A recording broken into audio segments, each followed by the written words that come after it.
Okay. Uh, Hello everyone. Let us start the discussion on the second type of accelerator, that is cyclotron. In the previous video, you have seen that we have discussed about the linear accelerator, in which the particle is traveling in a straight line path and energy is given in terms of step by step. Energy is given step by step, and ultimately when it is coming out of the accelerator, the energy acquired by the particle is very high, and later on it is used for the nuclear interaction process. Now, in this case of cyclotron, this case of accelerator, which is known as the cyclotron, the path of the particle will be different. Okay, so the cyclotron was first designed by Lawrence and Livingston in 1932. It was designed by Lawrence and Livingston in 1932. Charged particle is made to move in helical path of increasing radius. I'll show you here. Increasing radius. In this here you can see. I'll show you. You can see the particle is moving in the increasing radius, helical path. See, this is an helical path. The particle is moving in a helical path. This is the beauty of the construction of the cyclotron. Okay, in the first one, the particle is moved to travel in a straight line path in the linear accelerator, but in this case, the particles are moving in a helical path of increasing radius. Nodi, first radius kadime irutte, second radius ಜಾಸ್ತಿ ಆಯಿತು, ಮೂರನೇ ಜಾಸ್ತಿ ಆಯಿತು, ನಾಲ್ಕನೇ ಜಾಸ್ತಿ ಆಯಿತು, ಐದನೇ ಜಾಸ್ತಿ ಆಯಿತು. The radius goes on increases ಅಲ್ವಾ, ರೇಡಿಯಸ್ ಇದರದ್ದು ಜಾಸ್ತಿ ಆಗ್ತಾ ಹೋಗ್ತಾ ಇರುತ್ತೆ. So charged particle is made to move in helical path of increasing radius. Okay, next, in each cycle an additional energy is given. ಅಲ್ಲಿ ಏನು ಮಾಡಿದ್ವಿ, ಒಂದು ಡ್ರಿಫ್ಟ್ ಟ್ಯೂಬ್ ಇಂದ ಇನ್ನೊಂದು ಡ್ರಿಫ್ಟ್ ಹೋಗಬೇಕಾಗಿದ್ದಾಗ ಎನರ್ಜಿ ಕೊಟ್ಟಿದ್ವಿ. ಆದರೆ ಇಲ್ಲಿ ಒಂದು ಪಾತ್ ಇಂದ ಇನ್ನೊಂದು ಪಾತ್ಗೆ ಹೋದಾಗ ಎನರ್ಜಿ ಚೇಂಜ್ ಆಗುತ್ತೆ. ಓಕೆ, ಸೊ ಫಸ್ಟ್ ಪಾತ್ ಅಲ್ಲಿ ಏನು ಎನರ್ಜಿ ಇರುತ್ತೆ ಅದು ನೆಕ್ಸ್ಟ್ ಪಾತಿಗೆ ಬರ್ಬೇಕಾದ್ರೆ ಚೇಂಜ್ ಆಗುತ್ತೆ, ನೆಕ್ಸ್ಟ್ ಪಾತಿಗೆ ಹೋಗಿ ಮತ್ತೆ ಚೇಂಜ್ ಆಗಿ ಹೀಗೆ ಒಂದೊಂದು ಆರ್ಬಿಟ್ ಅಂತ ಕರಿತೀನಿ. ಇದನ್ನ ಒಂದು ಆರ್ಬಿಟ್ ಅಲ್ಲಿರೋ ಎನರ್ಜಿ ಸೆಕೆಂಡ್ ಆರ್ಬಿಟ್ಗೆ ಹೋದಾಗ ಅಲ್ಲಿನೇ ಅದರದ್ದು ಎನರ್ಜಿ ಚೇಂಜ್ ಆಗಿ ಒಂದು ಆರ್ಬಿಟ್ಗೂ ಮತ್ತೊಂದು ಆರ್ಬಿಟ್ಗೂ ಚೇಂಜ್ ಆಗಬೇಕಾಗಿದ್ದಾಗ the energy changes. In each cycle an additional energy is given. Both electric and magnetic field is used. ಅಲ್ಲಿ ಬರೀ ಎಲೆಕ್ಟ್ರಿಕ್ ಫೀಲ್ಡನ್ನು ನಾನು ಅಪ್ಲೈ ಮಾಡಿದ್ದೆ, ಬಟ್ ಇಲ್ಲಿ ಎಲೆಕ್ಟ್ರಿಕ್ ಮತ್ತು ಮ್ಯಾಗ್ನೆಟಿಕ್ ಫೀಲ್ಡ್ ಎರಡನ್ನೂ ನಾನು ಇಲ್ಲಿ ಬಳಸ್ಕೊಳ್ತಾ ಇದ್ದೀನಿ.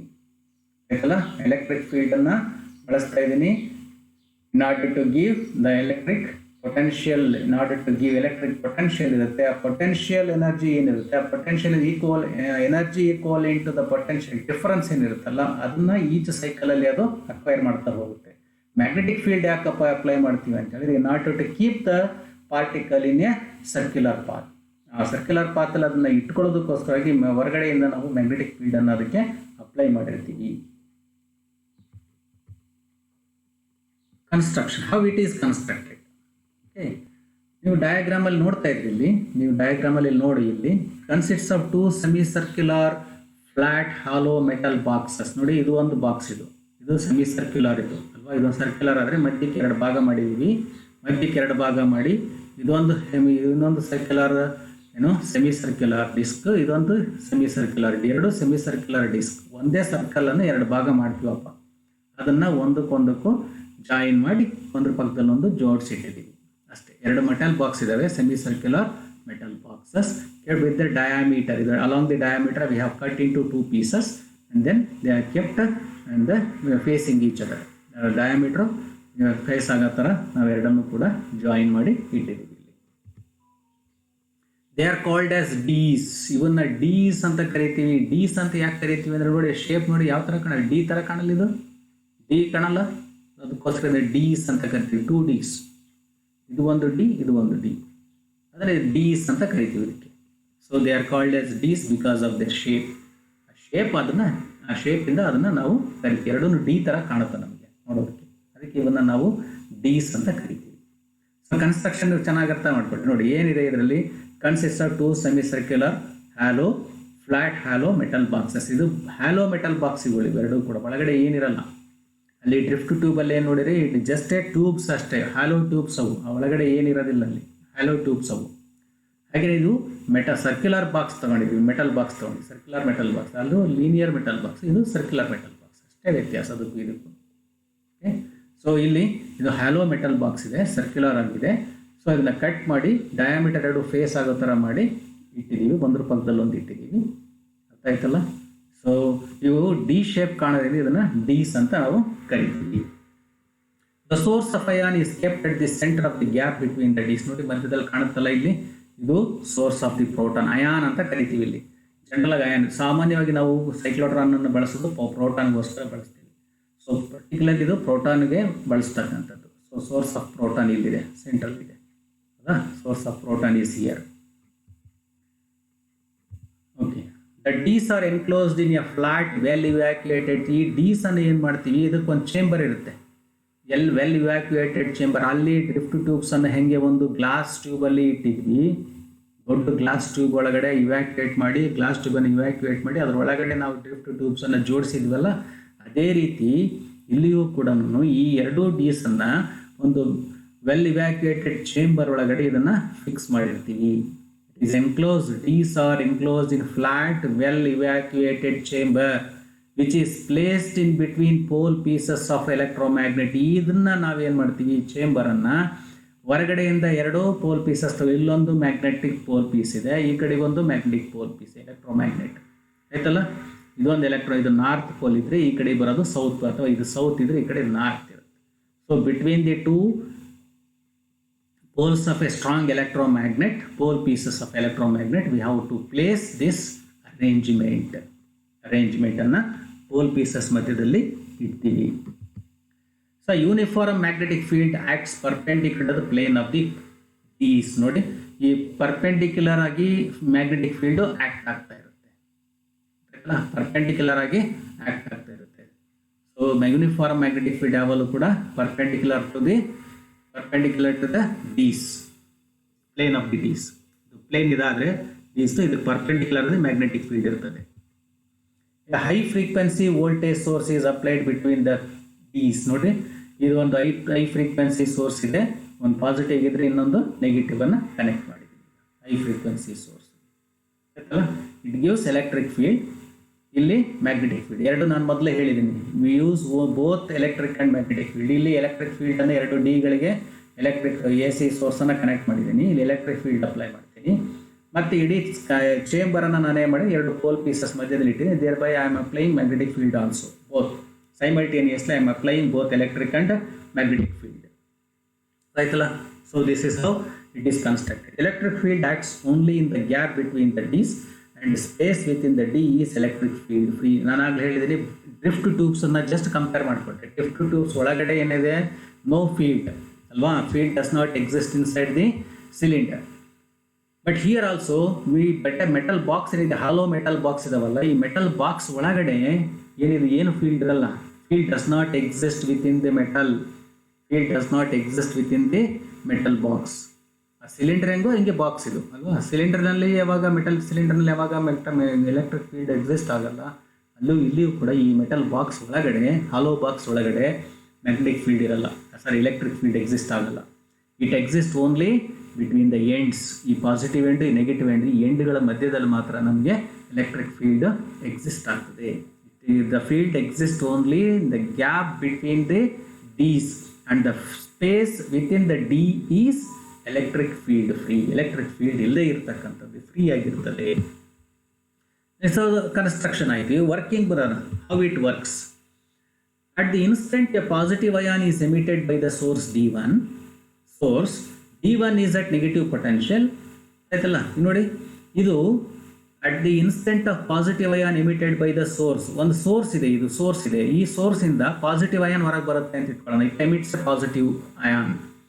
ಪಾಸಿಟಿವ್ ಅಯಾನ್ ಅಂದರೆ ಪ್ರೋಟಾನ್ ಅಂತ ಡೈರೆಕ್ಟಾಗಿ ಹೇಳೋಣಪ್ಪ, ಅದಕ್ಕೆ ಯಾಕೆ ಅಲ್ವಾ, ಪ್ರೋಟಾನ್ ಹೊರಗಡೆ ಬಂತು ಇಲ್ಲಿಂದ ಅಂತ ಇಟ್ಕೊಳ್ಳೋಣ. It is the source of proton. Proton ಇದು ಬಿಟ್ಟು ಕೊಡ್ತು ಅಂತ ಪ್ರೋಟಾನ್ ಎಮಿಟ್ ಆಯ್ತು ಇದರಿಂದ ಅಂತ ಇಟ್ಕೊಂಡ್ರೆ ಈ D1 ಅಂತ ಇದು D1 ಇದು D2 ಅಂತ ಕರೀತೀವಿ.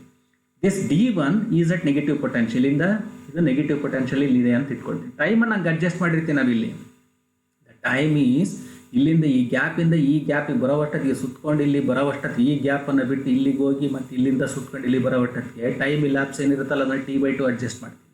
ಅಲ್ಲೂ ಅಷ್ಟೇ ಒಂದು ಡ್ರಿಫ್ಟ್ ಟ್ಯೂಬಿಂದ ಇನ್ನೊಂದು ಡ್ರಿಫ್ಟ್ ಹೋಗಬೇಕಾಗಿದ್ದಾಗ ಟೈಮನ್ನು ಅಡ್ಜಸ್ಟ್ ಮಾಡಿದ್ವಿ, T/2 ಅಡ್ಜಸ್ಟ್ ಮಾಡಿದ್ವಿ. ಅದೇ ರೀತಿ ಇಲ್ಲಿ ಒಂದು ಪಾತಿಂದ ಇನ್ನೊಂದು ಪಾತಿಗೆ ಟ್ರಾವೆರ್ಸ್ ಆಗಬೇಕಾಗಿದ್ದಾಗ ಟೈಮನ್ನು ಮಾಡ್ತೀವಿ T/2ಗೆ ಅಡ್ಜಸ್ಟ್ ಮಾಡಿರ್ತೀವಿ ಇಲ್ಲಿ. So by the time the source emits ion, ಇಲ್ಲಿ ಪ್ರೋಟಾನ್ ಎಮಿಟ್ ಆಗಿದೆ ಅಂತ ಇಟ್ಕೊಂಡ್ರೆ ಈ ಟೈಮಿಗೆ ಕರೆಕ್ಟಾಗಿ ಈ ಒಂದು ಡಿಯನ್ನು ನೆಗೆಟಿವ್ ಮಾಡಿರ್ತೀವಿ, ನೆಗೆಟಿವ್ ಪೊಟೆನ್ಷಿಯಲ್ ಆಗೋಂಗೆ ಅಡ್ಜಸ್ಟ್ ಮಾಡಿರ್ತೀವಿ. ಸೊ ನೆಗೆಟಿವ್ ಪೊಟೆನ್ಷಿಯಲ್ ಆಯ್ತು ಅಂದರೆ ಇದು ಪ್ರೋಟಾನ್ ಅಲ್ವಾ, ನೆಗೆಟಿವ್ ಪೊಟೆನ್ಷಿಯಲ್ ಕಡೆಗೆ ಅಟ್ರಾಕ್ಟ್ ಆಗುತ್ತೆ. ಸೊ D1 ಅಟ್ರಾಕ್ಟ್ ಮಾಡ್ಕೊಳ್ಳುತ್ತೆ. D1 ಅಟ್ರಾಕ್ಟ್ ಮಾಡ್ಕೊಂಡು ಈ ಪಾತಲ್ಲಿ ನಾನು ತೋರಿಸ್ತಾ ಇದ್ದೀನಿ ನೋಡಿ, ಲೇಸರ್ ಎಲ್ಲ ಹೋಗ್ತದೆ ನೋಡಿ, ಪಾಯಿಂಟರು ಆ ಪಾಯಿಂಟಿಗೆ ಬರ್ತಾ ಇದೆ. ಸೊ ಇದ್ರ ಒಳಗಡೆ ಬಂತು, ಈಗ ಇದ್ರ ಒಳಗಡೆ ಎಂಟ್ರಿ ಆಯಿತು, ಅಟ್ರಾಕ್ಟ್ ಆಗಿ ಒಳಗಡೆ ಎಂಟ್ರಿ. ಒಳಗಡೆ ಏನಾಯ್ತದು ಫೀಲ್ಡ್ ಇರಲ್ಲ, ಸುಮ್ಮನೆ ಈಸಿಯಾಗಿ ಪಾಸಾಗಿ ಬಂದುಬಿಡುತ್ತೆ. ಈಸಿಯಾಗಿ ಪಾಸಾಗಿ ಬಂದು ಈ ಎಡ್ಜಿಗೆ ಬರುತ್ತೆ ಅಲ್ವಾ, ಈ ಎಡ್ಜಿಗೆ ಬಂದು ಹೊರಗಡೆ ಬರುತ್ತೆ. ಇದು ಹೊರಗೆ ಬಂದು ಇಲ್ಲಿಗೆ ಬರೋ ಅಷ್ಟೊತ್ತಿಗೆ ಈ D2 ಬರೋ ಅಷ್ಟೊತ್ತಿಗೆ ಈ ಗ್ಯಾಪಲ್ಲಿ ಏನಿದೆಯಲ್ಲ, ಈ ಗ್ಯಾಪಲ್ಲಿ ಏನು ಪೊಟೆನ್ಷಿಯಲ್ ಡಿಫರೆನ್ಸ್ ಇರುತ್ತಲ್ಲ, so the proton acquires the energy equivalent to this potential difference. ಈ ಪೊಟೆನ್ಷಿಯಲ್ ಡಿಫರೆನ್ಸ್ E2 ಮತ್ತು ED ಮತ್ತು ED ಮಧ್ಯದಲ್ಲಿ ಈ ಗ್ಯಾಪ್ ಮಧ್ಯದಲ್ಲಿ ಒಂದಷ್ಟು ಪೊಟೆನ್ಷಿಯಲ್ ಡಿಫರೆನ್ಸ್ ಇರುತ್ತೆ.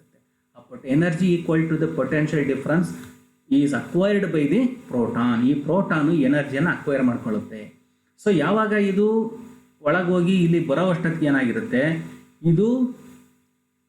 ಇದೇನಾಗಿರುತ್ತೆ, ಪಾಸಿಟಿವ್ ಆಗಿರುತ್ತೆ. ಫಸ್ಟ್ ಏನಿತ್ತು ಇದು ನೆಗೆಟಿವ್ ಆಗಿತ್ತು, ಇವಾಗ ಏನಾಯ್ತು ಇದು ಇಲ್ಲಿಗೆ ಹೋಗಿ ಇಲ್ಲಿ ವಾಪಸ್ ಬರೋ ಅಷ್ಟೊತ್ತಿಗೆ ಏನಾಯ್ತು ಇದು ಪಾಸಿಟಿವ್ ಆಯಿತು. ಸೊ ಏನಾಯ್ತು ಇವಾಗ ಪಾಸಿಟಿವ್ ರಿಪಲ್ಷನ್ ಆಗುತ್ತೆ. ಅವಾಗ ಈ D ಇಂದ ಇದು ಹೊರಗೆ ಬರುತ್ತೆ, ಇದು ಒದ್ದೋಡಿಸುತ್ತೆ ಈ ಕಡೆ ಮತ್ತು ವಾಪಸ್ ಬಂದುಬಿಡುತ್ತೆ ಪ್ರೋಟಾನ್.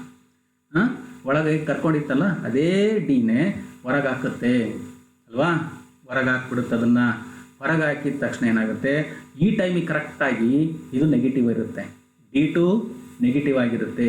ಸೊ ಯಾವಾಗ ನೆಗೆಟಿವ್ ಆಗಿರುತ್ತೆ ಅದು ಇದನ್ನು ಅಟ್ರಾಕ್ಟ್ ಮಾಡ್ಕೊಳ್ಳುತ್ತೆ. ಸೊ ಈ ಪ್ರೋಸೆಸ್ಸಲ್ಲಿ ಏನಪ್ಪ ಆಗುತ್ತೆ ಅಂತ ಹೇಳಿದರೆ, ಈ D1ನಿಂದ D2ಗೆ ಜಂಪ್ ಆಗಬೇಕಾಗಿದ್ದಾಗ ಇಟ್ ಅಕ್ವೈರ್ಸ್ ಎನರ್ಜಿ. ಇಲ್ಲಿಂದ ಇಲ್ಲಿ ವಾಪಸ್ ಬರೋ ಅಷ್ಟೊತ್ತಿಗೆ ಆ ಡಿಫ್ರೆನ್ಸ್ ಇದೆಯಲ್ಲ, ಪೊಟೆನ್ಷಿಯಲ್ ಡಿಫ್ರೆನ್ಸು, ಆ ಪೊಟೆನ್ಷಿಯಲ್ ಡಿಫ್ರೆನ್ಸ್ಗೆ ಈಕ್ವಲೆಂಟ್ ಆಗಿರೋ ಎನರ್ಜಿಯನ್ನು ಪ್ರೋಟಾನು ಅಬ್ಸರ್ವ್ ಮಾಡಿಕೊಂಡು ಅವಾಗ ಎನರ್ಜಿ ಜಾಸ್ತಿ ಆದರೆ ಏನಾಗುತ್ತೆ, ಅದೇ ಪಾತಲ್ಲಿರಲ್ಲ, ಪಾತ್ ವಿಲ್ ಬಿ ಚೇಂಜ್. ನೋಡು, ಪಾತ್ ಈಸ್ ಚೇಂಜ್ಡ್. ನಾವು ಹೋಗಿದ್ರೆ ಹೀಗೆ ಬರಬೇಕಾಗಿತ್ತು ಅದು ಅಲ್ವಾ, ಹೀಗೆ ಬರಬೇಕಾಗಿತ್ತು. ಆದರೆ it is having energy acquire ಮಾಡ್ಕೊಂಡಿರೋದ್ರಿಂದ the path will be changed, direction change ಆಗುತ್ತೆ ಅಲ್ಲಿ. ಅಂದರೆ ಅದೇ ಪಾತಲ್ಲಿ ಹೋಗಲ್ಲ ಅದು. If the proton is having the same energy, it would have same in the circular path. ಯಾಕೆಂದರೆ ಎನರ್ಜಿ ಅಕ್ವೈರ್ ಮಾಡ್ಕೊಳ್ಳೋದ್ರಿಂದ ಎನರ್ಜಿ ಚೇಂಜ್ ಆಗೋದ್ರಿಂದ it is changing it's path. ಈ ಪಾತಲ್ಲಿ ಬರ್ತದೆ ನೋಡ್ರಿ ಈಗ. ಸೊ ಹೀಗೆ ಹೋಗಿದ್ದದ್ದು ಈಗ ಬಂದು ಮತ್ತೆ ಈ ಪಾತಲ್ಲಿ ಬರ್ತಾ ಇದೆ. ಈಗ ಈ ಪಾತಿಗೆ ಬಂದು ಇಲ್ಲಿಗೆ ಎಂಟ್ರಿ ಆಯಿತು, ಇಲ್ಲಿ ನೆಗೆಟಿವ್ ಇತ್ತಾ, ಇಲ್ಲಿಗೆ ಬರೋ ಮಟ್ಟಕ್ಕೆ ಏನಾಯ್ತು, ಈಗ ಇದು ಪಾಸಿಟಿವ್ ಆಯಿತು. ಈ ಪಾಸಿಟಿವ್ ಆದ ತಕ್ಷಣ ಮತ್ತೆ ಈ D2 ಏನಾಗುತ್ತೆ, ಇದನ್ನು ಒದ್ದೋಡಿಸುತ್ತೆ, ಮತ್ತೆ ಹೊರಗೆ ಹಾಕುತ್ತೆ. ಹೊರಗೆ ಹಾಕಿದಾಗ ಇದು ಕಿಕ್ಔಟ್ ಆಗಬೇಕಾಗಿದ್ದಾಗ ಹೊರಗಡೆ ಬರಬೇಕಾಗಿದೆ, ಇದು D1 ನೆಗೆಟಿವ್ ಆಗುತ್ತೆ, ಮತ್ತೆ D1 ಒಳಗೆ ಕರ್ಕೊಳ್ತದೆ. D2 ಹೊರಗೆ ಹಾಕ್ತು, D2 ಹೊರಗೆ ಹಾಕಿದಾಗ ಇದು D1 ಪಾಸಿಟಿವ್ ನೆಗೆಟಿವ್ ಆಗಿರುತ್ತೆ. ನೆಗೆಟಿವ್ ಆದಾಗ ಇದನ್ನು ಅಟ್ರಾಕ್ಟ್ ಮಾಡ್ಕೊಳ್ಳುತ್ತೆ. ಮತ್ತು D2 ಇಂದ D1 ಜಂಪ್ ಆಗಬೇಕಾಗಿದ್ದಾಗ there is a potential difference. So energy equal to this potential difference is acquired by the proton in the second step. So first ಸ್ಟೆಪ್ಪಲ್ಲಿ energy acquire ಮಾಡ್ಕೊಳ್ತು, second ಸ್ಟೆಪ್ಪಲ್ಲೂ ಕೂಡ energy acquire ಮಾಡ್ಕೊಳ್ತು. So ನಾವು it is moving in the different path. ಮತ್ತೆ ನೋಡಿ ಈಗ ಬಂದದ್ದು ಮತ್ತೆ ಈ ಪಾತಲ್ಲಿ ಹೋಗ್ತಾ ಇದೆ, ಹೌದಾ, ಈ ಡೈರೆಕ್ಷನ್ ಹೋಗ್ತಾ ಇದೆ. ಈಗ ಬಂತು, ಮತ್ತೆ ಇಲ್ಲಿಗೆ ಇಲ್ಲಿಗೆ ಬಂದಾಗ ಇದು ಪಾಸಿಟಿವ್ ಆಯಿತಾ, ಮತ್ತೆ ಕಿಕ್ಔಟ್ ಮಾಡಿದಾಗ ಮತ್ತೆ ವಾಪಸ್ ಬರುತ್ತೆ ಈ ಕಡೆಗೆ. ಇದು ನೆಗೆಟಿವ್ ಆಗಿರುತ್ತಾ, ಇದು ಒಳಗೆ ಕರ್ಕೊಳ್ಳೋದು. ಮತ್ತೆ ಈ ಡಿಫ್ರೆನ್ಸನ್ನು ಇದು ಎನರ್ಜಿ ಅಕ್ವೈರ್. ಸೊ ಇಲ್ಲಿ ನೋಡಿ ಪ್ರತಿ ಸರಿಯೂ ಕೂಡ ಹೀಗೆ ಹೋಗ್ಬೇಕಾಗಿದ್ದಾಗ ಇದು ಚೇಂಜ್ ಆಗ್ತಾ ಹೋಗ್ತಾರೆ. ಸೊ ಪ್ರತಿ ಸರಿನೂ ಕೂಡ the energy of the proton increases. ನಾನು ಹೇಳಿದ್ದು ನಿಮ್ಗೆ ಅರ್ಥ ಆಗಿರ್ಬೇಕು ಈಗ ಏನೇನು ಆಗ್ತದೆ ಅಂತ ಹೇಳಿ. So each and every time the proton acquires energy which is equivalent to the potential difference between the two D's. ಆ D's ಗಳ ಮಧ್ಯೆ ಏನು ಪೊಟೆನ್ಷಿಯಲ್ ಡಿಫರೆನ್ಸ್ ಇರುತ್ತೆ ಅದಕ್ಕೆ ಈಕ್ವಲೆಂಟ್ ಆಗಿರ್ತಕ್ಕಷ್ಟು ಎನರ್ಜಿಯನ್ನು ಅದು ಅಕ್ವೈರ್ ಮಾಡಿಕೊಂಡು ಅದು ಆ್ಯಡ್ ಆಗ್ತಾ ಹೋಗ್ತಿರುತ್ತೆ. ಅದರಲ್ಲಿ ಹೆಚ್ಚು ಹೆಚ್ಚು ಎನರ್ಜಿನ ಅದು ಕೂಡಿಟ್ಕೊಳ್ತಾ ಹೋಗುತ್ತೆ, ಸಂಗ್ರಹಿಸ್ಕೊಳ್ತಾ ಹೋಗುತ್ತೆ ಎನರ್ಜಿ ತಾನಲ್ಲಿ ಅಲ್ವಾ. It always accumulates the energy. ಅದ್ರ ಜೊತೆಯಲ್ಲಿ ಆ ಎನರ್ಜಿಯನ್ನು ಅಬ್ಸರ್ವ್ ಮಾಡ್ಕೊಂಡು ಇಲ್ಲಿ ಕೊನೆಗೆ ಇಲ್ಲಿ ಬರೋ ಅಷ್ಟೊತ್ತಿಗೆ ಲಾಟ್ ಆಫ್ ಎನರ್ಜಿ ಇರುತ್ತೆ. ಅದರಾಗಿ high speed proton will be coming out of this. ಆ ಪ್ರೋಟಾನು ವಿತ್ ಹೈ ಸ್ಪೀಡಿಂದ ಹೊರಗಡೆ, ಬೇಕಂದ್ರೆ ಅಷ್ಟು ಎನರ್ಜಿಯನ್ನು ಕೂಡ ಅಷ್ಟು ಸೈಕಲ್ಗಳಲ್ಲಿ ಓಡಾಡ್ತಾ ಏನು ಅಕ್ವೈರ್ ಮಾಡ್ಕೊಂಡಿರುತ್ತೆ. ಅಷ್ಟು ಎನರ್ಜಿಯನ್ನು ಅದು ಒತ್ಕೊಂಡು ಇಲ್ಲಿಂದ ಹೊರಗೆ ಬರ್ತದೆ. ಇಲ್ಲಿ ಬರುವಂಥ ಪಾರ್ಟಿಕಲನ್ನು ನಾವು ನ್ಯೂಕ್ಲಿಯರ್ ಇಂಟರಾಕ್ಷನ್ ಏನು ಹೇಳಿದ್ವಲ್ಲ, ನ್ಯೂಕ್ಲಿಯರ್ ಇಂಟರಾಕ್ಷನ್ ಆಗೋದಕ್ಕೆ, ನ್ಯೂಕ್ಲಿಯರ್ ರಿಯಾಕ್ಷನ್ ಪ್ರೋಸೆಸ್ ಆಗಲಿಕ್ಕೆ ನಾವು ಈ ಪ್ರೋಟಾನನ್ನು ಬಳಸ್ತೀವಿ. ಬಟ್ ಈ ಪ್ರೋಟಾನು ನ್ಯೂಕ್ಲಿಯರ್ ರಿಯಾಕ್ಷನಿಗೆ ಉಪಯೋಗ ಆಗಲ್ಲ. ಇಲ್ಲಿ ಏನು ಇನಿಷಿಯಲ್ ಆಗಿ ಬಂತಲ್ಲ, ಇಲ್ಲಿ ಬರುವಂಥ ಪ್ರೋಟಾನ್ ಏನು ಇನಿಷಿಯಲ್ ಉಪಯೋಗ ಆಗಲ್ಲ, ಎನರ್ಜಿ ಏನು ಸಫಿಷಿಯೆಂಟ್ ಇರಲ್ಲ. After passing all these cycles, it acquires a lot of energy in each cycle. So it comes out with enormous amount of energy. With that energy proton, we can brought about nuclear interactions very easily. Okay, this is how it works. ಇದನ್ನೆಲ್ಲ ನಾನು ಮುಂದಿನ ಸ್ಟೇಟ್ಮೆಂಟ್ಸ್ಗಳಲ್ಲಿ ಹೇಳ್ತಾ ಹೋಗ್ತೀನಿ ಅಷ್ಟೇ. ಇಲ್ಲಿ ಬರೀತಾ ಇದ್ದೀನಿ ನೋಡ್ರಿ, ಇವೆಲ್ಲವೂ ಅವೇನೇ. ಈಗ ಏನು ಹೇಳಿದನಲ್ಲ ಅದೆಲ್ಲವೂ ಕೂಡ ನಿಮಗೆ ಇಲ್ಲಿ ಡಿಸ್ಪ್ಲೇ ಆಗ್ತಾ ಹೋಗ್ತಿರುತ್ತೆ ನೋಡಿ. Inside D1 it moves in a semicircular path under the influence of the magnetic field and arrives at the gap between the two Ds. ಏನಿಲ್ಲ, ಸುಮ್ಮನೆ ಅದು ಎಕ್ಸ್ಪ್ಲೇಷನ್ ಇಷ್ಟೇನು ಕೊಟ್ಟನಲ್ಲ ಅದೇ ಅಲ್ಲಿರ್ತಕ್ಕಂಥದ್ದು. ಅದು ಏನು ವರ್ಕ್ ಆಗುತ್ತೆ ಅನ್ನೋದು ಇವಾಗ ಹೇಳ್ತೀನಿ. The frequency of the AC is so adjusted by the time the ion travels along a semicircular path inside a D and arrives the gap between the Ds. Now the period of the oscillator is elapsed. ನಾನಾಗಲಿಲ್ವಾ, ಈ ಗ್ಯಾಪಿಂದ ಈ ಗ್ಯಾಪಿಗೆ ಬರೋ ಅಷ್ಟೊತ್ತಿಗೆ time ಏನಾಗಿರಬೇಕು, T/2 ಆಗಿರಬೇಕು. ಆ ಥರ adjust ಮಾಡಿರ್ತೀವಿ. ಇಲ್ಲಿ ಫಸ್ಟು ಪಾಸಿಟಿವ್ ಇತ್ತು, ಇಲ್ಲಿ ನೆಗೆಟಿವ್ ಆಯಿತು. ಇಲ್ಲಿಂದ ಇಲ್ಲಿ ಬರೋ ಮಟ್ಟಕ್ಕೆ T/2. ಈ ಟೈಮ್ ಏನಿರುತ್ತೆ ಅಲ್ಲಿಂದ ಇಲ್ಲಿ ಪಾಸ್ ಆಗಿ ಬರೋ ಮಟ್ಟಕ್ಕೆ T/2 ಅಡ್ಜಸ್ಟ್ ಆಗಿರ್ಬೇಕು. ಆ ಥರ ಆಯ್ತಲ್ಲ. Half the time period is elapsed ಆಗಿರಬೇಕು. ಆವಾಗ ಪಾಸಿಟಿವ್ ನೆಗೆಟಿವ್ ಆಗ್ತದೆ. ಆಯಿತಾ? ಸೊ ಹಾಗೆ next the other D2 will be at negative potential. So ಇಲ್ಲಿ ಬರೋ ಒಟ್ಟಿಗೆ ನೆಗೆಟಿವ್ ಪೊಟೆನ್ಷಿಯಲ್, ಪಾಸಿಟಿವ್ ಇತ್ತು, ಇದು ನೆಗೆಟಿವ್ ಪೊಟೆನ್ಷಿಯಲ್ ಆಗಿರುತ್ತೆ. ಪಾಸಿಟಿವ್ ಪೊಟೆನ್ಷಿಯಲ್ ಅದನ್ನ ಪ್ರೋಟಾನನ್ನು ಹೊರಗೆ ಹಾಕ್ಬಿಟ್ರೆ ನೆಗೆಟಿವ್ ಪೊಟೆನ್ಷಿಯಲ್ ಒಳಗೆ ಕರ್ಕೊಳ್ಳುತ್ತೆ ಅಷ್ಟೇ. ಇದು ಹೊರಗೆ ಹಾಕಿದ್ರೆ ಅದು ಒಳಗೆ ಕರ್ಕೊಳ್ಳುತ್ತೆ ಅಷ್ಟು ಬಿಟ್ಟರೆ ಬೇರೆ ಇಲ್ಲ. ಮತ್ತು ಇದು ಬಂದ್ಬಿಟ್ಟು ಇದು ಸುತ್ತ ಕಡೆಯಲ್ಲಿ ಬರೋಟಕ್ಕೆ ಇದು ನೆಗೆಟಿವ್ ಪಾಸಿಟಿವ್ ಆಗುತ್ತೆ, ಮತ್ತು ಇದು ಹೊರಗೆ ಹಾಕುತ್ತೆ, ಮತ್ತು ಇದು ನೆಗೆಟಿವ್ ಇರುತ್ತೆ, ಇದು ಒಳಗೆ ಕರ್ಕೊಳ್ಳುತ್ತೆ. ನೆಕ್ಸ್ಟ್ ಇಲ್ಲಿ ಬರುತ್ತೆ ಇದು ಪಾಸಿಟಿವ್ ಆಗುತ್ತೆ, ಮತ್ತು ಹೊರಗೆ ಹಾಕುತ್ತೆ, ಮತ್ತು ಇದು ನೆಗೆಟಿವ್ ಇರುತ್ತೆ, ಒಳಗೆ ಕರ್ಕೊಳ್ಳುತ್ತೆ, ಹೀಗೆ ಬರುತ್ತೆ. ಮತ್ತು ಇಲ್ಲಿಂದನ ಇದು ಪಾಸಿಟಿವ್ ಮತ್ತು ಹೊರಗೆ ಹಾಕುತ್ತೆ, ಇದು ನೆಗೆಟಿವ್ ಇರುತ್ತೆ, ಮತ್ತು ಇದು ಒಳಗೆ ಕರ್ಕೊಳ್ಳುತ್ತೆ. ಇದು ಪಾಸಿಟಿವ್ ಆಯಿತು, ಹೊರಗೆ ದಬ್ಬುತ್ತೆ, ಮತ್ತು ಒಳಗೆ ಕರ್ಕೊಳ್ಳುತ್ತೆ, ನೆಗೆಟಿವ್ ಆಗಿರುತ್ತೆ, ಹೊರಗೆ ಕರ್ಕೊಳ್ಳುತ್ತೆ, ಮತ್ತು ಈ ಪಾತಲ್ಲಿ ಬರ್ತದೆ. ನೆಕ್ಸ್ಟ್ ಇಲ್ಲಿ ಬಂದ ತಕ್ಷಣ ಇದು ಪಾಸಿಟಿವ್ ಆಗುತ್ತೆ, ಇದು ನೆಗೆಟಿವ್ ಇರುತ್ತೆ, ಇದು ಒಳಗೆ ಕರ್ಕೊಳ್ಳುತ್ತೆ, ಇದು ಹೊರಗೆ ತಳ್ಳಿ ಇದು ಒಳಗೆ ಕರ್ಕೊಳ್ಳುತ್ತೆ, ಮತ್ತು ಈ ಪಾತಲ್ಲಿ ಬರ್ತಾ ಇರುತ್ತೆ. ಹೀಗೆ ದ ಪಾತ್ ವಿಲ್ ಚೇಂಜ್, ಯಾಕಂದ್ರೆ ಹೀಗೆ ಆಗ್ತಾ ಹೋಗ್ತಿರ್ತದೆ ಅಷ್ಟೇ. So inside D2 it moves in a semicircular path of larger radius. Again it arrives at the gap to be attracted towards D1 and so on. Every time the ion arrives at the gap between the Ds, it receives an additional kick of energy in the right direction. Its velocity keeps increasing. Velocity increase ಆಗ್ತಾ ಹೋಗ್ತಾ ಇರುತ್ತೆ. So the ion moves in a helical path or spiral path of increasing radius. ನೋಡಿದ್ರೆ ಅದು ಕಾಣ್ತಾ ಇದೆ ನಿಮಗೆ, it is A helical path ಅಂತ ಹೇಳಿ. ಇನ್ಕ್ರೀಸಿಂಗ್ ರೇಡಿಯಸ್ ಇನ್ಕ್ರೀಸ್ ಆಗ್ತಾ ಹೋಗ್ತಿರುತ್ತೆ. ಸರ್ಕ್ಯುಲರ್ ಆದರೆ ರೇಡಿಯಸ್ ಕಾನ್ಸ್ಟೆಂಟ್ ಇರುತ್ತೆ. ಇಲ್ಲಿ ಹೆಲಿಕಲ್ ಪಾತ್ ಆಗಿರೋದ್ರಿಂದ radius goes on increasing. So when the positive path reaches the periphery of the D, it is extracted out using a negatively charged deflecting plate and this ion beam is directed towards the target. ನಾನು ಆಗಲೇ ತೋರಿಸಿದ್ದೀನಿ, ಇದು ಇಲ್ಲೊಂದು negative plate ಇಟ್ಬಿಡ್ತೀವಿ, ಇಲ್ಲಿಂದ ಇದನ್ನು extract ಹೊರಗಡೆಗೆ ಬರೋಂಗೆ ಮಾಡ್ತೀವಿ. Next ಇದು ಹೊರಗೆ ಬರ್ತಿದ್ದಂಗೆ ಇದನ್ನು ತಗೊಂಡೋಗಿ ಯಾವ ಒಂದು ನ್ಯೂಕ್ಲಿಯಸ್ ಮೇಲೆ ನಾವು ಪ್ರಯೋಗ ಮಾಡಬೇಕು ಅಲ್ಲಿ ತಗೊಂಡೋಗಿ ಇದನ್ನು ಬೊಂಬಾರ್ಡ್ ಮಾಡೋಕ್ಕೆ ಬಿಡ್ತೀವಿ ಇದನ್ನು ಪ್ರೋಟಾನ್. ಸೊ ಹೀಗೆ ಇದನ್ನು ಎಕ್ಸ್ಟ್ರಾಕ್ಟ್ ಮಾಡ್ಕೊಳ್ಳೋ ಪ್ರೋಸೆಸ್ ಆಗ್ತದೆ ಇದು. So this is how it works. ಇದು ಇಷ್ಟು ಕೂಡ ಇದರ ಕನ್ಸ್ಟ್ರಕ್ಷನ್ನು ಮತ್ತು ವರ್ಕಿಂಗ್ ಪಾರ್ಟ್ ಆಗಿದೆ. ಈಗ ಥಿಯರಿಟಿಕಲ್ ಪಾರ್ಟಿಗೆ ಬರೋಣ. Okay, what is the condition for the cyclotron condition ಅಂದ್ರೆ ಏನು, what is the energy of the particles which is emitting, ಅವೆಲ್ಲವನ್ನು ಕೂಡ ಇಲ್ಲಿ ನಾವು ನೋಡ್ತಾ ಹೋಗೋಣ. So let m be the mass of the charged particle and the proton, E be the charge and V be the velocity of the ion which is emitted ಇಲ್ಲಿ limit ಆಗಿರ್ತಕ್ಕಂಥದ್ದು ion ಏನಿದೆಯಲ್ಲ proton, ಅದ್ರದ್ದು mass M ಅಂತ ಕರಿತೀವಿ. E be the charge and V be the velocity of the ion ಅಂತ ಹೇಳ್ತೀವಿ. The force acting on the ion due to the magnetic field provide by necessary centripetal force. So magnetic field ಯಾಕೆ apply ಮಾಡಿದ್ವಿ ಅನ್ನೋದು ನಾನು ಆಗಲಿ ಹೇಳಿದ್ದೀನಲ್ಲ. ಇಲ್ಲಿ in order to give a drift velocity potential ಡಿಫರೆನ್ಸನ್ನು create ಮಾಡಲಿಕ್ಕೆ ನಾವು ಈ ಫೀಲ್ಡನ್ನು ಎ ಸಿಯನ್ನು ಅಪ್ಲೈ ಮಾಡಿದ್ದೀವಿ.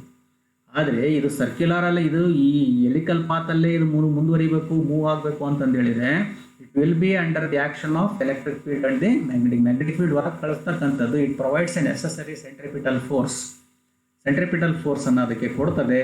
ಆ ಸೆಂಟ್ರಿಪಿಟಲ್ ಫೋರ್ಸಿಂದ ಅದು ಈ ಸೆಮಿ ಸರ್ಕ್ಯುಲರ್ ಪಾತಲ್ಲಿ ಅದು ಮೂವ್ ಆಗ್ತಾ ಹೋಗ್ತಾ ಇರುತ್ತೆ. Otherwise it will be in a straight line, ಹೊರಟೋಗ್ಬಿಡ್ತಾ ಇತ್ತು. ಈ ಹೊರಗಡೆ ಫೀಲ್ಡ್ ಇರೋದ್ರಿಂದ ಅದು ಅದನ್ನು ತಡೆಯುತ್ತೆ, ಹೊರಗೆ ಬರಕ್ಕೆ ಬಿಡೋದಿಲ್ಲ ಅದು. ಹಾಗಾಗಿ ಈ ಡೈರೆಕ್ಷನ್ ಅದು ಮತ್ತೆ ವಾಪಸ್ ಹೋಗ್ತಾ ಇರುತ್ತೆ ಆಯ್ತಲ್ಲ, because of the external magnetic field. So we have to give the centripetal force expression. Centripetal force F is equal to mv²/r, which is equal to, what is the force? Force on the charge is VeV. V is the magnetic flux density of the magnetic field. Okay, E is the charge on the electron, and the m is the mass of the electron. Okay, so let us give the condition for the cyclotron. So it is called a cyclotron condition. So our expression ನಾವು ಏನು ಮಾಡ್ತೀವಿ, V is equal to BER/m ಅಂತ ಬರೀತೀವಿ. ಇಂದಿನ expression ಅಂತ ತಗೊಂಡ್ರೆ ಅಲ್ಲಿ BER/m ಅಂತ ಬರೀತೀವಿ. So time taken by the ion to travel a circular path. Circular ಪಾತನ್ನು ಟ್ರಾವೆಲ್ ಮಾಡಲಿಕ್ಕೆ ಈ ಸರ್ಕ್ಯುಲರ್ ಪಾತ್ ಇದೆಯಾ, ಸೆಮಿ ಸರ್ಕ್ಯುಲರ್ ಪಾತ್, ಇಲ್ಲಿಂದ ಇಲ್ಲಿಗೆ ಹೋಗಿ ಇಲ್ಲಿ ಬರೋ ಒಟ್ಟಕ್ಕೆ ಏನು ಟೈಮ್ ತೊಗೊಳ್ತದೋ ನಾನು ಆಗಲೇ ಹೇಳಿದ್ದೀನಿ, half the time period is adjusted ಅಂತ ಹೇಳಿದ್ದೀನಿ. ಇಲ್ಲಿಂದ ಇಲ್ಲಿಗೆ ಅಲ್ವಾ, ಇಷ್ಟೇ. ಇದು ಸೆಮಿ ಸರ್ಕ್ಯುಲರ್ ಪಾತ್. ಇಲ್ಲಿಂದ ಇಲ್ಲಿಗೆ ಹೋಗೋದಕ್ಕೆ ಅದೇನು ತೊಗೊಳುತ್ತದೋ T/2 ಬರುತ್ತೆ. ಮತ್ತು ಇಲ್ಲಿಂದ ಇಲ್ಲಿ ಬರೋದಕ್ಕೆ ಅದು T/2 ತೊಗೊಳುತ್ತೆ. ಇದು ಪಾಸಿಟಿವ್ ಆದರೆ ಇದು ನೆಗೆಟಿವ್ ಆಗುತ್ತೆ, ಹೀಗೆ. So T is equal to πr/v. ಯಾಕೆಂದ್ರೆ πr ಅಂದ್ರೇನಪ್ಪ, 2πr is the circumference. πr ಯಾಕೆ ತೊಗೊಂಡಿದ್ದೀನಿ, ಹಾಫ್ ದಿ ಪಾತ್ ಅಷ್ಟೇ. So πr/v. So distance by time taken ಅಲ್ವಾ, distance by time taken is the velocity ಅಲ್ವಾ. ನಾನೇನು ಬೇಕು, ನನಗೆ ಟೈಮ್ ಬೇಕು, ಅದಕ್ಕೆ ಏನು ಮಾಡ್ತೀನಿ, ಡಿಸ್ಟೆನ್ಸ್ ಡಿವೈಡೆಡ್ ಬೈ ವೆಲಾಸಿಟಿ ಹಾಕ್ಕೊಂಡಿದ್ದೀನಿ. So what is the distance, semi circular path πr ಅಷ್ಟೇ. 2πr ಇದು ಕಂಪ್ಲೀಟ್ ಸರ್ಕಂಫರೆನ್ಸ್. ನಮಗೆ ಹಾಫ್ ದಿ ಸರ್ಕಂಫರೆನ್ಸ್ ಅಷ್ಟೇ ಬೇಕು ನನಗೆ. πr/v ಆಯಿತು. That is equal to πr/v ಅಂದ್ರೇನು, ಇಲ್ಲೇ ಇದೆ ಎಕ್ಸ್ಪ್ರೆಷನ್, BER/m ಸಬ್ಸ್ಟಿಟ್ಯೂಟ್ ಮಾಡ್ಕೊಳ್ತೀನಿ, which is equal to πm/be ಅಂತ ಆಯಿತು. ಈ ಮೇಲ್ಗಡೆ ಹೋಗುತ್ತೆ, ಎಮ್ ಅಂತ ಮೇಲ್ಗಡೆ ಬರುತ್ತೆ. So r one time cancel ಆಗುತ್ತೆ, ಇಲ್ಲಿ r get cancels, m goes to numerator, πm/be ಅಂತ ಬರೀಬಹುದು. This time is adjusted equal to T/2. ಈ ಟೈಮನ್ನು T/2ಗೆ ಅಡ್ಜಸ್ಟ್ ಮಾಡ್ತೀನಿ, where T is the period of the oscillator. So T/2 is equal to ಎಂಬರೇನು, ಈಗ T is equal to πm/be ಬಂತು. So ಟಿನ T/2 adjust ಮಾಡ್ಕೊಂಡ್ಮೇಲೆ πm/e ಆಯಿತು. ಸೊ T ಅಂದ್ರೇನು, 1/f ಅಲ್ವಾ. 1/2 ಹಾಗೆ ಬರ್ಕೊಂಡಿದ್ದೀನಿ, 1/2 T ಜಾಗದಲ್ಲಿ 1/f ಬರಿಬೋದಾ, which is equal to πm/be. F is the frequency of the oscillator. So therefore F is equal to half into pi into BE/m, which is equal to BE/2πm ಅಂತ ಬರೀಬೋದು. F expression ಬೇಕು ನನಗೆ, F expression ಬೇಕು, ಅಂದರೆ reverse ಮಾಡ್ಕೊಳ್ತೀನಿ ಅದನ್ನಷ್ಟೇ. Reverse ಮಾಡಿಕೊಂಡು BE/2πm ಅಂತ ಬರೀತೀನಿ, BE/2πm ಅಂತ. This is a frequency condition for the cyclotron. So this is the cyclotron condition ಅಂತ ಹೇಳ್ತೀವಿ. This is the cyclotron condition ಅಂತ ಹೇಳ್ತೀವಿ.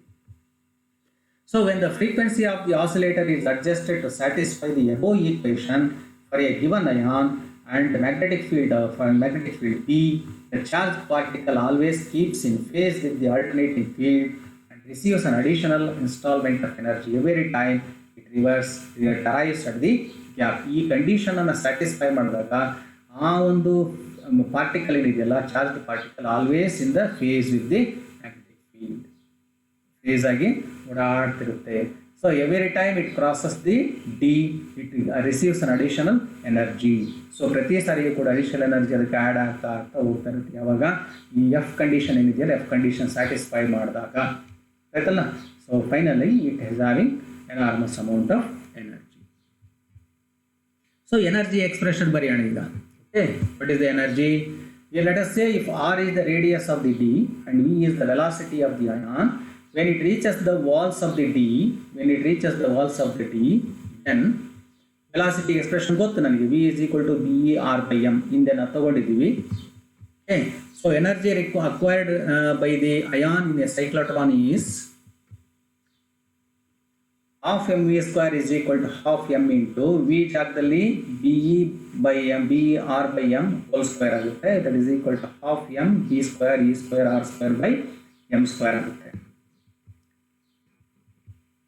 so e is equal to half b square e square r square by m joules ಅಲ್ಲಿ ಬರೀತೀವಿ. joules ಅಲ್ಲಾದ್ರೆ this is the expression. in energy volts ಅಲ್ಲಿ ಬರೀಬೇಕು ಅನ್ನೋದಾದ್ರೆ we can write it in this way. if v is the equivalent potential or voltage through which the ion is accelerated, kinetic energy is half mv square ಅಂತ ಹೇಳ್ತೀವಿ, which is equal to ev ಅಂತ ಹೇಳ್ತೀವಿ. e is the charge on the electron, v is the potential difference. so energy is given by ev also in terms of velocity half mv square ಅಂತ ಹೇಳ್ತೀವಿ ನಾವು. so v is equal to voltage is equal to energy is of v is equal to half m of into b square r square e by m volts ಅಲ್ಲಿ ಹೇಳ್ತೀವಿ ನಾವು. energy in terms of equivalent potential for which the ion is accelerated. so potential in equivalent potential v is equal to half into b square r square by m into e volts. so this is the expression for the energy. so it is to be noted that the final energy acquired by an ion in a cyclotron depends on v and r. magnetic field ಮತ್ತು radius ಮೇಲೆ depend ಆಗಿರುತ್ತೆ. The energy final energy acquired by the ion in cyclotron depends only on two factors. One is magnetic field applied and radius of the D. And saturation of steel sets a limit to the maximum value of B attainable. ಅಂದರೆ ಇದನ್ನ ನಾವು D ಏನು ಮಾಡಿದ್ದೀವಲ್ಲ, it is made of stainless steel. So stainless ಸ್ಟೀಲ್ಗೆ maximum magnetic field apply, sustainable magnetic field ಒಂದಿರುತ್ತೆ, maximum value ಇರುತ್ತೆ. So ಅದರ value ಮೇಲೆ depend ಆಗಿ saturation of the steel sets the limit to the maximum value of B attainable. ಎಲ್ಲಿವರೆಗೂ ಅದು sustain ಮಾಡ್ಲಿಕ್ಕೆ ಸಾಧ್ಯವೋ that is the limitation for the magnetic field, application of the magnetic field. ಇಲ್ಲ, ಅದಕ್ಕೆ ಅಷ್ಟು ಮ್ಯಾಗ್ನೆಟಿಕ್ ಫೀಲ್ಡನ್ನು ನಾವು ಕೊಡಬಹುದು ಅಂತ. So energy of the ion, this is in practice does not exceeds 2t. ಯಾವುದು ಲಿಮಿಟ್ ಏನು ಸರ್ಚ್ ಮಾಡ್ತೀವಲ್ಲ ಅದು 2 ಟೆಸ್ಲಾಗಿಂತ ಜಾಸ್ತಿ ಆಗೋದಿಲ್ಲ. This is in practice does not exceeds 2t. 2t ಅಂದ್ರೆ ಏನು? Tesla. 2 Tesla. The only variable left is, ಅದು fix ಆಗೋಯ್ತು. ಬಿ ಅಂಡ್ ಆರ್ ಮೇಲೆ ಡಿಪೆಂಡ್ ಆಗುತ್ತೆ ಅಂತ ಹೇಳಿದ್ವಿ ಅಲ್ವಾ. ಎನರ್ಜಿ ಆಫ್ ದಿ ಅಯಾನ್ ಯಾವ್ದ್ರ ಮೇಲೆ ಡಿಪೆಂಡ್ ಆಯಿತು? ಬಿ ಮತ್ತು ಆರ್ ಮೇಲೆ ಡಿಪೆಂಡ್ ಆಗುತ್ತೆ ಅಂತ ಹೇಳಿದ್ವಿ. ಬಿ ಈಗ ಫಿಕ್ಸ್ ಆಗೋಯ್ತು. ಎಷ್ಟು? It is a limit. ಎಷ್ಟು? ಮ್ಯಾಕ್ಸಿಮಮ್ ಅಂತ ಹೇಳಿದ್ರೆ 2 ಟೆಸ್ಲಾ ಕೊಡ್ಬೋದಪ್ಪ. Because the magnetic field that can be applicable with the stainless steel is the 2 tesla ಅಷ್ಟು ಕೊಡ್ಬೋದು ಅಂತ. The only variable left is r. Radius of the D ಮೇಲೆ ನಾವು depend ಆಗುತ್ತೆ. The radius of the D. This is the reason why a cyclotron is usually identified the diameter of the D. ಅದಕ್ಕಾಗಿ ಹೇಳ್ತೀವಿ ಸೈಕ್ಲೋಟ್ರಾನ್ ಅನ್ನು ಯಾವಾಗಲೂ ಕೂಡ radius ಮೇಲೆ, diameter ಮೇಲೆ ಡಿಪೆಂಡ್ ಮಾಡ್ತೀವಿ, ಡಯಾಮೀಟರ್ ಮೇಲೆ ಡಿಫೈನ್ ಮಾಡ್ತೀವಿ. ಸೊ ಅದು ಡಯಾಮೀಟರ್ ಎಷ್ಟಿರುತ್ತೆ, ಡಯಾಮೀಟರ್ ಜಾಸ್ತಿ ಆದಷ್ಟು ಕೂಡ energy acquired by the ion will be more and more. Because magnetic field fix, other parameters ಎಲ್ಲ ಫಿಕ್ಸ್ ಆಗೋಗ್ಬಿಟ್ಟಿದೆ. Only variable left out here is r. R can be varied. ನಾವು ಎಷ್ಟು ದೊಡ್ಡದಾಗಿರ್ತಕ್ಕಂಥ ಸಿಲಿಂಡರನ್ನು ಕೂಡ ನಾವೇನು ಡಿಸ್ಕನ್ನು ಕೂಡ ನಾವು ಮಾಡ್ಬೋದು. ಅದರ ಮೇಲೆ ಡಿಪೆಂಡ್ ಆಗುತ್ತೆ ಅಷ್ಟೇ. R is more, diameter is more. Okay, the cyclotron energy of the ions will be more. ಹಾಗಾಗಿ ರೇಡಿಯಸ್ ಮೇಲೆ ಡಿಪೆಂಡ್ ಆಗುತ್ತೆ. A C voltage does not figure in the expression for final energy. ನೋಡಿ, A C voltage ಎಲ್ಲೂ ಬರೋದೇ ಇಲ್ಲ. ನೀನು ಎಷ್ಟು frequency ಕೊಟ್ಟೆ, ಎಷ್ಟು ವೋಲ್ಟೇಜ್ ಅಪ್ಲೈ ಮಾಡಿದೆ ಅನ್ನೋದು ಎಲ್ಲೂ ಕೂಡ ಅಲ್ಲಿ ಗೊತ್ತಾಗೋದಿಲ್ಲ. When the voltage is small, ions make large revolutions ಅಲ್ವಾ. ನೋಡಿ, ವೋಲ್ಟೇಜು ಕಡಿಮೆ ಕೊಟ್ಟಾಗ ಅಯಾನು ಸ್ಟಾರ್ಟಿಂಗಲ್ಲಿ ಇರ್ತದೆ, ತುಂಬ ಜೋರಾಗಿ ಸುತ್ತಾ ಇರುತ್ತೆ ಅಲ್ವಾ. Large revolutions before acquiring desired energy. When the voltage is large, ion reaches periphery of the diameter in lesser number of revolution. ಹೋಗ್ತಾ ಏನಾಗುತ್ತೆ, ನಾವು ಫ್ರೀಕ್ವೆನ್ಸಿನ ಇಂಕ್ರೀಸ್ ಮಾಡ್ತಾ ಹೋಗ್ತಿರ್ತೀವಿ. ಇಂಕ್ರೀಸ್ ಮಾಡ್ತಾ ಹೋದಂಗೆಲ್ಲ ಏನಾಗುತ್ತೆ, ಅಲ್ಲಿ ಅದರ ಎನರ್ಜಿ ಕೂಡ, ಅದರ ಪಾತ್ ಕೂಡ ಚೇಂಜ್ ಆಗ್ತಾ ಹೋಗ್ತಾ ಇರುತ್ತೆ. ಇಲ್ಲಿ ಜೋರಾಗಿ ಸುತ್ತಾ ಇರುತ್ತೆ ಕಡಿಮೆ ಬಿಗಿನಿಂಗಲ್ಲಿ, ಆಮೇಲೆ ಬರ್ತಾ ಏನಾಯ್ತದು ಕಡಿಮೆ ಆಗಿ ನಿಧಾನವಾಗಿ ದೊಡ್ಡದಾಗಿ ಬರಬೇಕಾಗಿದ್ದಾಗ ಲಾರ್ಜ್ ರೇಡಿಯಸ್ ನೋಡ್ರಿ, ಲಾರ್ಜ್ ರೇಡಿಯಸ್ಸಿಗೆ ಬರ್ಬೇಕಾದ್ರೆ ನಿಧಾನಕ್ಕೆ ಬಂದು ಈಗ ಹೊರಗಡೆ ಬಂದು ಹೋಗ್ಬಿಡುತ್ತೆ ಅಲ್ವಾ. ಸ್ಟಾರ್ಟಿಂಗಲ್ಲಿ ಜೋರಾಗಿ ಸುತ್ತಿರುತ್ತೆ, ಈಗ ಓಡಾಡ್ತಾ ಅನ್ನೋದು ಮತ್ತೆ ಚೇಂಜ್ ಆಗಿ ಮತ್ತೆ ಈ ಥರ ಬರ್ತಾ ನಿಧಾನಕ್ಕೆ ಹೋಗ್ತಾ ನಿಧಾನ ಇನ್ಕ್ರೀಸ್ ಮಾಡ್ದಂಗೆಲ್ಲ ರೇಡಿಯಸ್ ಜಾಸ್ತಿ ಆದಾಗ ರೆವಲ್ಯೂಷನ್ನು ಸ್ಪೀಡ್ ಕಮ್ಮಿ ಆಗ್ತಾ ಹೋಗುತ್ತೆ. ಲೆಸ್ಸರ್ ನಂಬರ್ ಆಫ್ ಈಗ ಬಂದು ಮತ್ತೆ ವಾಪಸ್ ಹಿಂಗೆ ಬಂದ್ಬಿಡುತ್ತೆ, ಹೊರಗಡೆ ಬಂದ್ಬಿಡುತ್ತೆ, ಡಿ ಇಂದ ಆಚೆಗೆ ಬರುತ್ತೆ.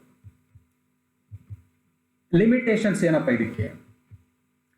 We have assumed so far the mass of the charged particle remains constant and independent of increase of energy. ಇಲ್ಲಿ ಮಾಸ್ ಅನ್ನ ಕಾನ್ಸ್ಟೆಂಟ್ ಅಂತ ತಗೊಂಡಿದ್ದೀನಿ ನಾನು. Okay, we have assumed that mass of the charged particle is constant. However, beyond certain limit this is not true. ಅಲ್ವಾ, ನಮಗೆ ಇಲ್ಲಿ ರಿಲೇಟಿವಿಸ್ಟಿಕ್ mechanics ಬರ್ತದೆ. ರಿಲೇಟಿವಿಸ್ಟಿಕ್ increase in the mass of the particle puts practical limit to the maximum energy attainable it. So energy ಜಾಸ್ತಿ ಆದಂಗೆ mass does not remains constant, mass variable ಆಗ್ತಾ ಹೋಗ್ತದೆ according to our relativistic mechanics.